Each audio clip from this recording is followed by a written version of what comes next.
back to the Just Be Better podcast, where we dive deep into stories and strategies that fuel personal growth, professional excellence, and relentless pursuit of being better every day. Today's episode is one you won't want to miss. We're sitting down with Sabine Wojcieszak, a powerhouse in the tech world who has made a name for herself as an agile coach, speaker, and entrepreneur. Sabine's journey is anything but ordinary, from an unexpected start in tech to becoming a leading voice in agile coaching and public speaking. She turned challenges into opportunities at every step. Today we will uncover her insights on seizing opportunities, finding happiness in your profession, and even her innovative experiments with AI. Let's jump straight into it. Sabine, to kick things off, could you share a bit about your background and tell us, how did you find yourself stepping into the tech world? Yeah, and Vicky, it's a pleasure to do this. So come from a non-technical perspective. So I started my professional career at the bank. I made there an apprenticeship, and then I made my way through different businesses. So it was not one industry. But what I always did, I was always working with people and helping people to improve their skills and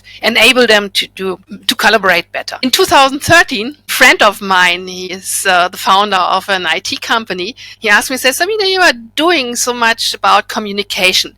Can you do some communication workshops with my software developers? And I said, are you kidding me? Software developers don't want to communicate. They just want to write code and that's it. He said, yes, but they need to. So, and yeah, always when a customer is asking, you need to dive into this topic. And so I started to some kind of research, and I came across the term of agile and also across the term of DevOps. And it was so interesting to me. And I found out that they are very keen on all the collaborative stuff, communication stuff, and the soft skills, which were not mentioned before in all the IT careers. When you look at the traditional IT career, there's nothing which has to do about soft skills or communication, only communication. How do protocols communicate? Yeah, but not how do people communicate. And I started to look for special workshops so that software developers can learn how to communicate. But I didn't find anything. And so I said to my friends, okay,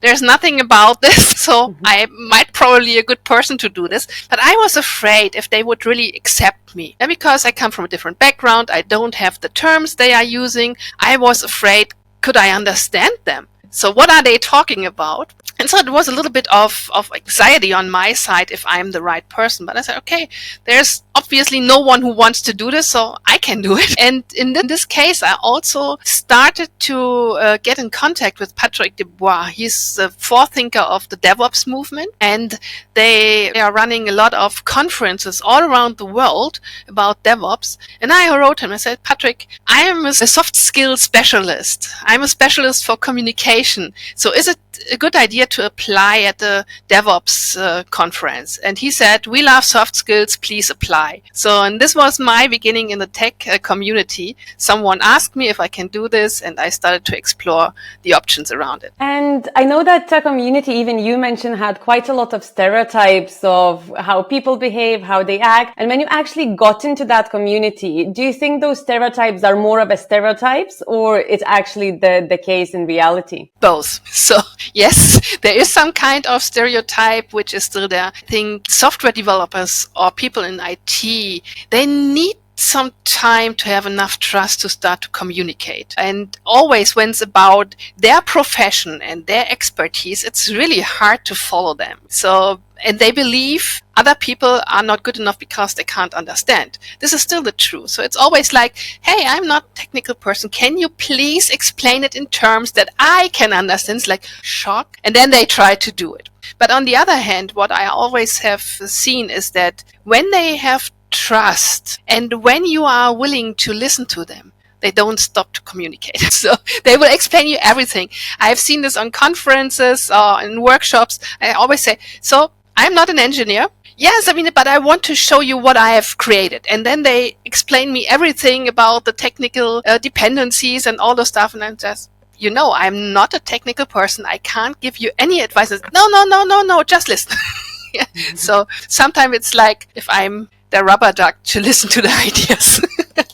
I love that. I think to myself, the first time I realized that you have to earn that trust, and especially obviously I'm in recruitment, I have to earn that trust with developers very early. And one thing that I found really helped me, and I'm going to tell on myself here, always give a joke that I understand the tech, I understand the buzzwords, but if I had to code myself, I probably would make my computer to go on fire. And every single time, I don't think there was one person that didn't laugh at this. And most of the time they said, if you actually manage to put your computer on fire by coding, you should be an expert level because that's extremely hard. Yeah. And then after that, it flows naturally. But I completely agree that speaking with people in tech, they are looking at you a little bit like a foreigner coming into a country and is like, what do you want here? Like, you don't really want to speak with me, do you? But to me, it's my favorite type of people as well. To be honest, it's the same with all other experts in other fields. Yeah. So when you talk with people from public administration, you get crazy over all these abbreviations they are using. And I say, what are you talking about? I have no idea. And I think it's the special language professions are developing within their expertise. And when you come from the outside, it's always like feeling like a stranger. And I think this is one of the big challenges we have today. We have so much cross-functional work, and all these groups working together now have their own language, and they need to commit on a shared language both sides or all sides can understand. And this is why communication becomes so important. Also for tech people, we formerly always said like they don't need to communicate. Yeah, just get them into their rooms, close the doors, give them some pizza and coffee, and let them out in the evening. And this is not the case anymore. Yeah, so we see software as at the heart of every business. Software is helping us to develop our businesses. So they need to understand what we as business people want, but we also need to understand where are the boundaries, what is possible and what's not possible. For example, when we talk about AI, everyone is dreaming of the overall AI which can do everything, but that's not reality. And I need the technical people to talk with, to understand what can we really do, what's possible for us. And so I think communication in this case is really, really important today. 100%. I think communication in general is one of the biggest things that, unfortunately, with the technology, the communication started to break at some point. And now we're realizing the importance of it, because even to train the algorithm in AI, you need to have a clear communication and tell the right instructions. So if you're expecting the technical side and all of the advancements to understand us, we clearly need to communicate better ourselves so people understand us in the same manner. But looking through beginning of your career, obviously that's been about 10, 11 years now since you started in tech, isn't it?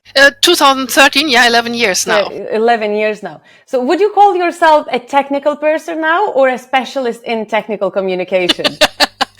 So I would call myself a person who has some knowledge in technical stuff. My husband always says, you are a technical person now. And I think if I'm really honest, I would say I am a technical person because I can understand what they are talking about, although the technical aspects. I can't do coding by myself, but I can go into a discussion. I can understand where are the problems. And I think this is the most important thing today. So we do not all need to be technical people. What we need to have is a good understanding for this, wish to ask and learn. Mm-hmm. So, and I had a lot of conversations with technical people where they explained something to me. And I said, I have a question. This is not clear to me. And I said, you are right, there's something missing. So you're doing webinars and trainings for tech people on a communication, but another aspect of your career that's really impressive is your presence on the conference circuit. Speaking of which, what motivated you to start speaking publicly, and how did you get involved with the whole conference circuit and scene? Yeah, so the conference circuit started with Patrick Dubois. He said, yes, please apply for the DevOps days. And I applied for 4 conferences that year. And I said to my husband, no one will take me. So I don't believe I have no technical background. No one will take me. But all 4 took me. And since then I'm on stage. And I think for me, it has different aspects. On the one hand, it's a good thing to do marketing. Yeah. So because I'm a coach and people want to see who is the coach, making the advertisements in journals or something like this does not help. They want to see the person, the personality there. So doing these conferences is really a marketing aspect for us, because you have all those videos on YouTube and a lot of pictures, and you meet a lot of people. You can discuss with them directly. And I also learn a lot about what's going on in the companies when I'm on a conference, because there are always people in the breaks who want to talk to me, and then I learn about what's really going on in their company, where are the issues they are struggling with, and all those stuff. And on the other hand, when I prepare for a conference talk, it's for me always the chance to dive really deep into this topic. And this is what you always need to do. You need to dive deep into the topic to then come out with a speech about this. And I really enjoy this. And out of all of the conferences you've spoken at so far, which I assume were quite a lot, is there one that really stands out as the most memorable for you? Yeah, so there's a conference series which is called NDC Conference Series, and this is really amazing. So from different perspectives. On the one hand, this is a very huge conference. In Oslo, for example, they have more than 2,000 people joining the conference, and with a lot of stages and a lot of speakers. But the organizers know all of the speakers, even if they haven't met them before in person. And this is fascinating. So I've organized smaller conferences here in my region as well. And I know how hard this is. And when you then have these large number of audience and large number of speakers, it's really, really hard. And the interaction between the audience and the people is great. And there's another one which I really appreciate is Agile Cambridge. What makes these conferences, those outside of the amount of people and everything, especially the one in Cambridge, because you talked a little bit about the other one, what makes them so special to you, and what do you get when you stand on that stage? So the Agile Cambridge conference is really like a community. People joining this conference are there to learn from each other. So you always meet in the hallway or outside in the garden. You meet people and you sit together and you discuss different topics, maybe from your own presentation or from other presentations. It's really awesome. It's really community feeling. This conference is not too big, and it's in Cambridge, really in a college. So for me as a German, this is a really nice feeling, like a little bit like Harry Potter. Yeah. So that's amazing. But the whole spirit is really agile. Really, we want to share knowledge. We want to learn from each other, and it's fascinating. I think I've spoken there 5 times now, and I always love to get back there. And I was about to say, you probably have no intention to stop speaking there. No, not yet. Good. What topics are the main ones that you typically cover in your conference talks? So I usually cover things like leadership. How can I be a good leader or a better leader? Communication, collaboration, and things that helps us to perform better. So be aware of what's going on inside of you, having breaks, not doing this multitasking stuff and all those things. Yeah. Some people would call it time management. I would say it's more like self-management, because it's more about me instead of the tool or the method I'm using, because I have to understand what's going on. To have an eye on your energy, and also, and this is really something which is close to my heart, it's about happiness. So for me, happiness is really the key to be successful. And happiness means a lot. Yeah, it's not about always having fun. It means about to be proud of what you have achieved, to know what you have achieved, to be grateful for what's going on, to not always see the bad stuff, but also the good stuff, so that you can balance all your emotions much better. And these are topics I am always talking about. Now, are any of these topics resonates with the listeners more than others, or is it really depends on the conference and it's every time different and you don't know what to expect? Yeah, so it depends. If you have a one-track conference, then people have to join your presentation or stay outside, and then you always have people inside the room. But this is with all the topics who are like, it's not that interesting to me. But when you have multi-track conferences, people select their topics. So, which means I often do not have the biggest crowd of the audience, but really interested people with a lot of questions afterwards. And they also join me after the presentation with their own situation and say, hey, do you have an advice what I can do to be better in this? So I always say it's not important about the size of the crowd. It's about people who are there if they're really interested and really willing to get something out of it. I have one more question about conferences, you as a speaker, and I move on, I promise.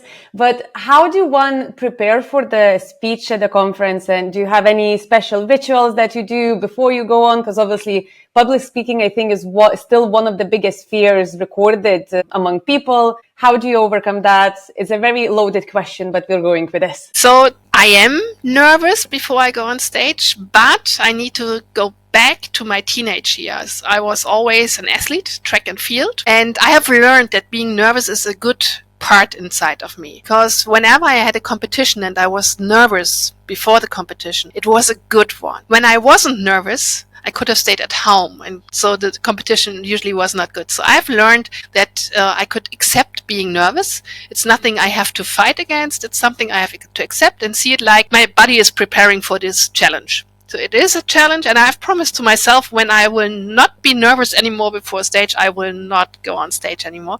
So yeah, I see it as a positive sign. And I need 30 minutes for my own before the presentation, where I can walk through the whole presentation, and that's it. That's what I'm doing. My preparation starts with preparing the whole talk, and when you create a talk with a lot of visuals and you try to put it into some kind of story, it's really easy to remember. And so I always feel I'm well prepared. So what should happen? Even if something happens, can happen. So it will not destroy the whole world. And I've never seen a speaker on stage who forgot what to say. Maybe it's not the same what I've planned, but that's okay. So fake it till you make it, I think. As long as no one notices, it's fine. Yeah, and when I do a lot of speaker coaching, I always say, don't learn it by heart, because you should be natural and authentic. And so you need to know what you want to say, but words will change every time you give the same presentation, and that's good enough. And even if you miss one part, people will most probably not notice it. If it's an important part, you will notice it by yourself. So then you can add it, but people will not notice it. That's fine. And you naturally touched on my next question to you. How did you transition from being a speaker to coaching others to speak? And what inspired you to help others develop their public speaking skills? Yeah, so again, it was a friend of mine, and he approached me and said, Sabine, you are a coach, a business coach, and you are a speaker. So can't you be our speaker coach? They were looking for a speaker coach inside the company because they are conducting a lot of conferences all around the world with a lot of speakers there, and all speakers have the chance to go through speaker coaching, just to give them some kind of security that they are able to do the big thing. And I said, yeah, I can try it. And it's such a pleasure to see how people with a little bit of help can develop their own story and really try to excel on stage. And for me, it's really important to help especially women to be proud of what they are doing and to share a story, because a lot of people always say, oh, I don't have a story to tell or a story to share. I think we all have a story to share. We are all experts in some area. So why can't I share my story? Why is this story not interesting enough? And I think this is really what is one of my favorite tasks, to help people develop their strengths, to share their stories, to be curious, to go on stage to say, how is it? How is the feeling here on stage? And to be brave enough to step out into the light and, be visible. I think I mentioned this during our very first call that we had before this interview, that it really surprised me how, I'm not entirely sure if it's little confidence that women have or how much encouragement they actually need. Because even for this podcast, when I'm speaking with potential guests, at the beginning, I used to give an option to jump directly into the interview and just go straight with it. Or they can book a pre-interview call where we discuss everything. I tell more about the podcast and what I'm trying to achieve with this. And at the very beginning, the majority of people who used to pre-book the first interview before the actual recording was women. And it wasn't a small difference. It was, I would say, somewhere 80% women, 20% male. And out of those 80% of women that I spoke to, I think in more than half, I had to convince them that they do have a story to share and that they're good enough. The stories actually, most of them had incredible stories. And I'm sitting there as like, I feel like I'm trying to sell you yourself. That you need to be, because I want to speak with you. I want to hear your story. I'm pretty sure majority of people who want to listen to this going to find the story inspiring. I'm struggling to understand why you struggle to find this so interesting. Yeah, exactly. So, but I think it's not only in terms of speaking in public. It's the same in business coaching, that I often say to women, hey, you have achieved something great. And say, yes, that's the normal way. So that's the way it is. Yeah. So I think a lot of women don't understand or don't see that they are doing great stuff. For them, it's the usual way. Maybe it's also something we hear about women. Yeah, women are too loud. When a woman steps up, says, I want to go on stage, you are too loud, you are too extrovert, always too. Do we want to be too seen as too much? I don't know. So I think we all have a story to share, women as well as men. And as women, we need to use the chance to get more visibility. So we always talk about gender equality and all those stuff. But then it's also up to us to take the chances which are there. And this means if there is a conference, it can't be that we have 30 male speaker and only 2 female speaker. And I have been in the organizers committee as well. It's not about that they are just picking the male speaker. We do not have enough application from women. So they even don't take the first step to apply for it. Mm-hmm. And I would really love to change this. I think it's very similar to job applications in general, that there has been multiple studies done that women apply only to those positions that match 100%. Exactly. So if there's a tiny doubt in anything, I would assume it's the same in conferences, like, oh, no one is going to listen to me, or it's like, oh, am I really good enough? Then it's like, I might not apply, but a lot of the time, just go for it. Exactly. I have sometimes these ladies in my coaching, they say, Sabine, but I'm not sure if I'm the right person to do this. And I say, why not? Yeah, but there are people who are more expert like I am. Say, yes, maybe, but you are the expert for what you want to deliver. This is what you are preparing for, and no one has this insights into your presentation. So you are the expert. Go for it. Just do it and make it in your own way. This is another problem women often have. They think they need to do it in this very professional way without being themselves, not smiling, being extremely serious. This is not what they like. And I say, you don't need to. You can go on stage, you can smile, you can make a joke, you can wear whatever you want if you feel good with this. Just be yourself. And this is the most convincing argument. If you're authentic, then you will convince people. Mm-hmm. So don't try to be someone else. And this is what I often see, that women are afraid that they have to behave in a way other people expect from them. And I said, how will you know what they expect from you? What they expect is that you give a good presentation. And this is what you can prepare for. Outside of the confidence, are there any other common challenges that you see in those you coach? And how do you help them overcome these challenges? So one challenge is exactly this, how to behave on a stage. So because we have seen so many people of this serious type, and now trying to find your own way to show up as yourself, not in a way of lack of self-confidence, but expectations of others. And this is one thing. And the other thing is that people often want to put too much into one presentation because they want to show their whole expertise. But this is confusing people and overwhelming them. And I always say, okay, come on, less is better, but put it into a great story, a story people can remember.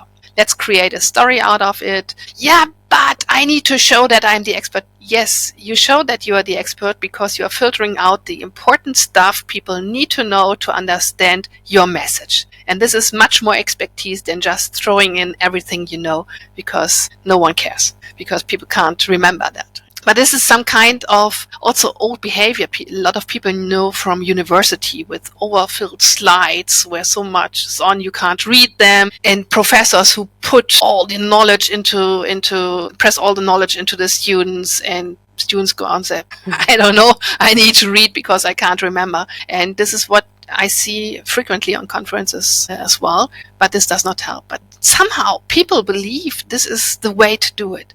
Then they have heard, okay, if you have one slide per minute, it's like a movie. And I said, this is nonsense, absolute nonsense. Yeah. So so you put a lot of facts on your slides so that you have at the end 5 presentations and then it's a good presentation. No, that's nonsense. Yeah. So, and there are a lot of old beliefs how presentations work, and people don't feel comfortable with this, but don't have enough trust to change it because they think this is the way you do it. And these are some old beliefs we really need to work. I think one that is closely connected to what you said about bringing your own personality is the advice that I got after my very first public speaking. And my manager came to me and said, oh, you looked really not yourself. I was like, is everything okay? You looked very stressed. And that time, because it was my first time speaking in front of quite a lot of people, I wore, like, wardrobe wise, I wore nothing that actually I was comfortable in. I thought I need to be in like suited and booted with nicely ironed shirt. Well, I don't mind that attire is not something that makes me feel strong and independent and going in front of the people. So since then, public speaking or even like recording or conversation I'm having, I would rather be in a tracksuit. Obviously, I'm not going on a stage in a tracksuit, but in jeans and a top rather than looking suited and booted, because I know that's going to make me more authentic as well as make me feel more comfortable with my talk as well. I think a lot of people forget that and they end up putting themselves in a bracket. Oh, I've seen this person, they in all suits, high heels and everything. And then they go on stage and they just can't stand in the heels. The legs are shaking. They're not comfortable. And then they forget most of the things.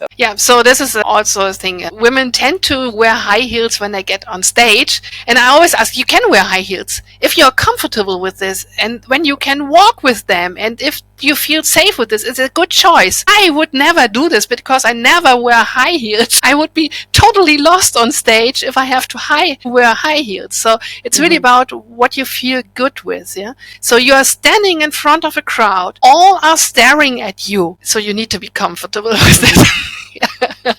The situation itself is a little bit scary for some people. And when you then can't be yourself, it's too much. It's really too much. Coaching others in general, I think to speak effectively is no small task to start with, especially when balancing it with other responsibilities. I understand that you also run your business with your partner. Is that correct? Yes, my husband and I. So this is the friend from 2013 who asked me to do communication workshops with his software guys.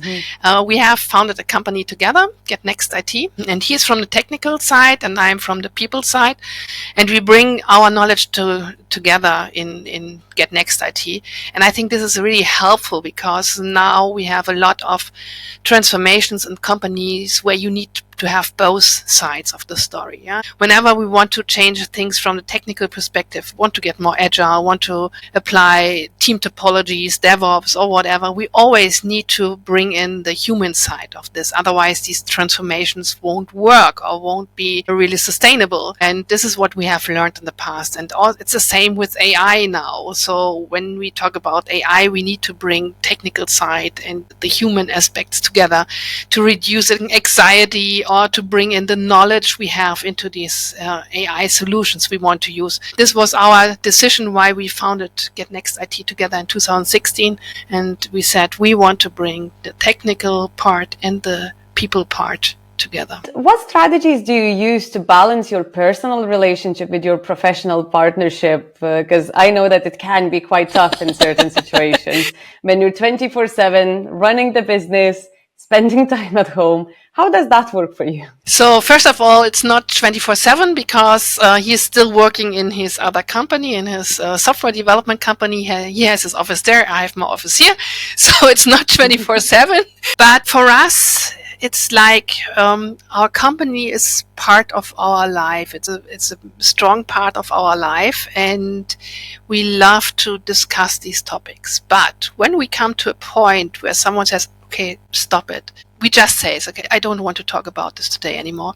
And that's fine. Both of us respect this, and then we stop it. We postpone it to someone else. For us, it works really well because we share the same vision, we have same ideas, we love to give feedback. So this is a part of our strategy to have someone who can give you honest feedback, and this is really great. There was never a time where we said, oh, I wish we have not done this. So it's great. We both understand that sometimes, even when you are on holiday, sometimes you maybe have a scheduled meeting and say, okay, it's 1 hour where I'm on a call, and for us it's fine, but we do not have small children, so our children are grown up. It's not a problem from that perspective. I think one theme that I am noticing through everything you do in your career, from conferences to teaching people, coaching people, to your business, is communication, and effective communication in everything you do is one of the most important themes, I think. Yeah,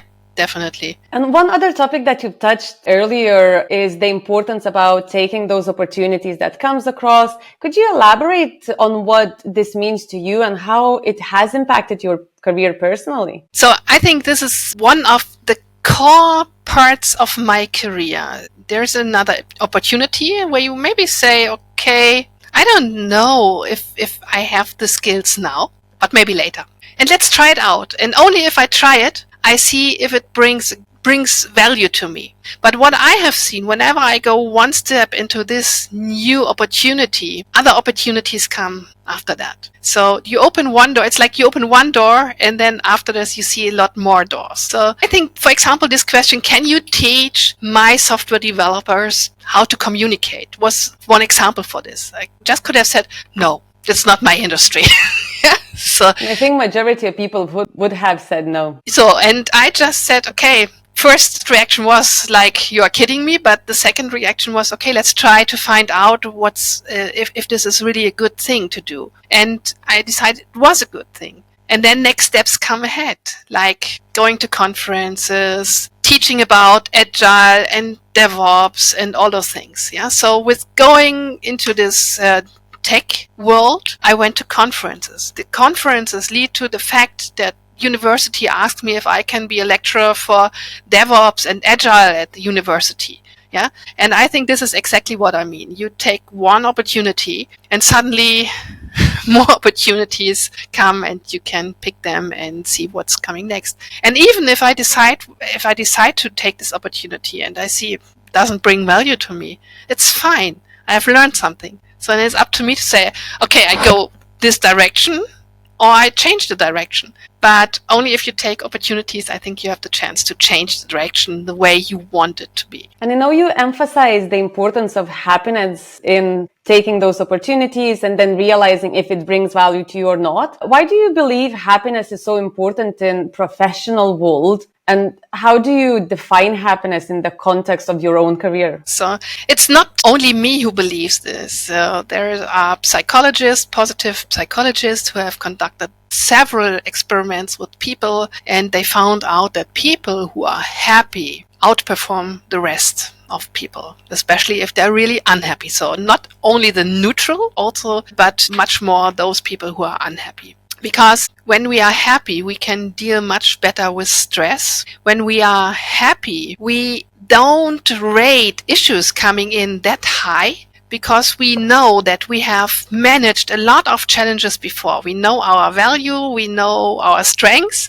and we say, okay, it's an issue, but let's try it. If I don't know my value, if I don't know my strength, it's like, I'm not sure if I can really do this, and you struggle a lot in your brain before you start to do this. And you have a lot of anxiety that this might go wrong. And you know, when you are afraid of things going wrong, it might go wrong. Yeah. So it can also go wrong if you have the knowledge about your strengths, but you don't see this as failure. You just see it as an attempt which was not successful, and you go ahead and you start again and try it again. And there's an experiment with young children, age 3 or 4. They should resolve a puzzle. And they divided a group of children into 2 groups. One group was just sent into the room to perform the puzzle. They have made intelligence tests before with them, and they were all on the same level. All of the children were on the same level. And they had another group, so age 4 or 3, idea about positive psychology. And with this other group, they just had a conversation about ice cream they had at lunch and all those things, some positive stuff. And all of these children went into the room, solved the puzzle in a much faster time than the rest of the children, which were just neutral without the positive affirmation. Yeah, so there's a lot of research around this. There's a book called The Happiness Advantage, where you find a lot of these experiments. And this is what I always see. You know, when people are happy, they love what they do. They say, hey, there's a next challenge. Let's go for it. Mm-hmm. And I feel, I'm struggling with everything, and now this is coming on. I don't want to do this. Yeah, and this is the difference. And happiness has a lot to do with seeing a purpose in what you are doing, having fun with the way how you are doing. When we talk about agile methodologies, fun is part of agile. When we look at fun retrospectives and all these processes to interact with each other, this has to do with fun. Fun is not only playing billiard or at the kicker table. It's like interacting with people, connecting with people. This is what gives us fun. It's about hope, the hope that we have the skills to master situation. All these things are parts of happiness. So happiness is not just I go around and smile all the day. It's more like a mindset. And it's like, okay, this does not work. This does not mean that the whole world is shit, because there are so many other things which are right and good. So I need to see the whole spectrum, not only on the bad things, but also on the good things. And this gives me the chance to deal with things not going that well, so that I have enough energy and will to master them somehow. And what advice would you give to someone who's really struggling to find that happiness, specifically in the in their professional life? Yeah, first advice I would give is to create a list with, at each end of the day, the list of 3 things you are thankful for or what was good in your day. Just to shift your focus a little bit from all those things which are not well. Yeah, just write a list, 3 things, what was good or what you are thankful for. And do this over a long term, gives you a different perspective. And then other steps need to follow, but this is the first thing you can do when you feel that you are not happy and satisfied anymore. And how would what is your personal opinion on current work-life balances? And I think with massive layoffs happening, a lot of people are worrying about losing their jobs. They might have extremely happy life outside of the walls of work, but then they come into their job and there are the miserable part. How do you think they could balance actually bringing that a little bit of joy from their personal life into work life and trying to potentially easing out a little bit of the misery into normal life, but not jeopardizing the... Yeah. So I believe we have only one life, and this is work and living, personal living together. So both need to fit together. And we always have times where on the one side of our life, it's better or not so good, and then it's changing on the other side.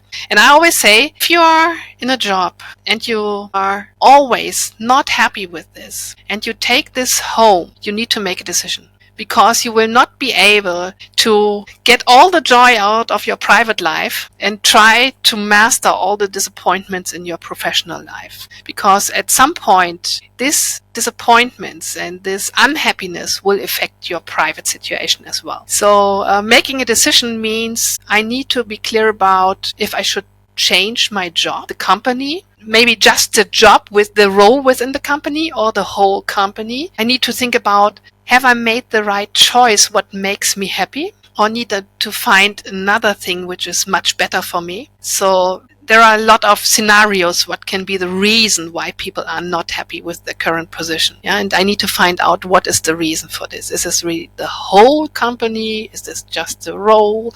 Are these special tasks? Whatever. And then I need to make decisions about this. And after decisions, there comes action. I think that's a brilliant advice, and people really should listen to that. One topic that I'm really curious just to ask, in the form that I asked you to fill, asking what specific topics you want to cover, one sentence that you wrote really intrigued me. Why are you playing around with AI and creating songs with it? Could you elaborate on this, please? Yes. What is happening with this? Yeah, so... AI actually in the workplace is an important thing. So everyone is discussing about AI, how this can help and what this brings. But when I'm in workshops, I often hear people say, I don't know, I have not tried it yet. So I'm not sure if this really can help me. But I always think we can just find it out if we try it. And I started to try different tools and see what they can do for me. So ChatGPT was my first thing, and today I'm using ChatGPT really as a co-writer. Yeah, I'm when I want to write something, I always go to ChatGPT and ask, "Can you help me? Can you give me some advice?" Or I have written some stuff, I put it into and say, "Come on, can you come up with questions? What is missing?" Something like this. I also use it for creating presentation. Not that they are creating my slides, but I always like to add examples for movies, something like this. I'm not a big movie fan, so I don't like to watch movies, so I'm the wrong person to ask for examples from movies, but ChatGPT can help me with that and say, hey, Sabine, for this example, I have this scenario, okay, take this movie and so on.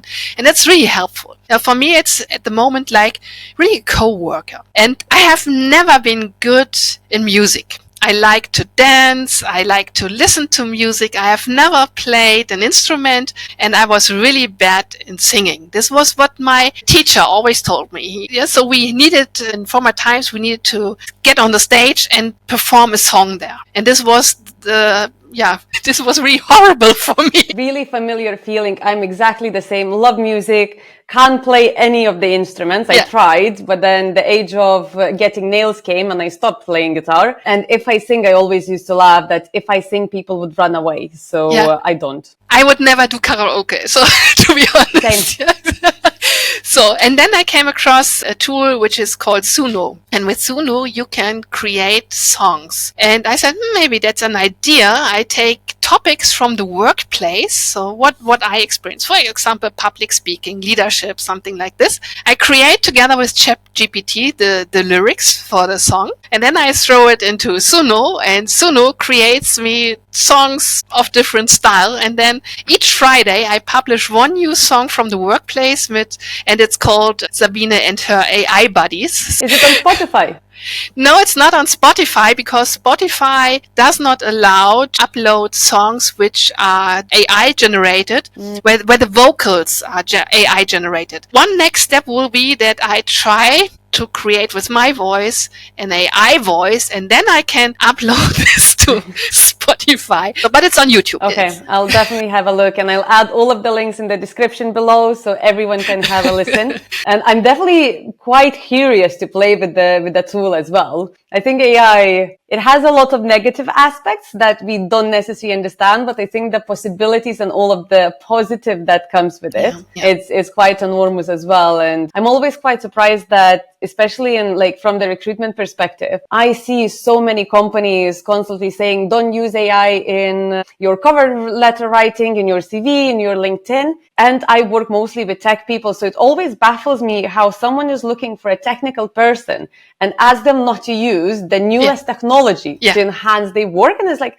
that doesn't add up. You should try and enhance it to give it a task to write the best CV using just ChatGPT, and look what comes out of it. Yeah, exactly. So, and this is what I mentioned at the beginning. It's like people are thinking AI is the bad God mode solution, but it's not. So, and at the moment it's in a stage that it's a co-worker, and it should not be unsupervised. So I would never ever send out anything AI has created without proofreading it. Yeah, so it's collaboration. It's like going into some kind of iterational stuff, but it helps me to reduce boring manual tasks, and in this case it's much better than I am. Yeah, and that's amazing. So, and also when you use AI for content creation, I have a lot of videos from my conference talks, and I throw them into some AI tools, and they generate short videos out of it. They give me a rating, which are compelling stories, which are compelling scenarios there,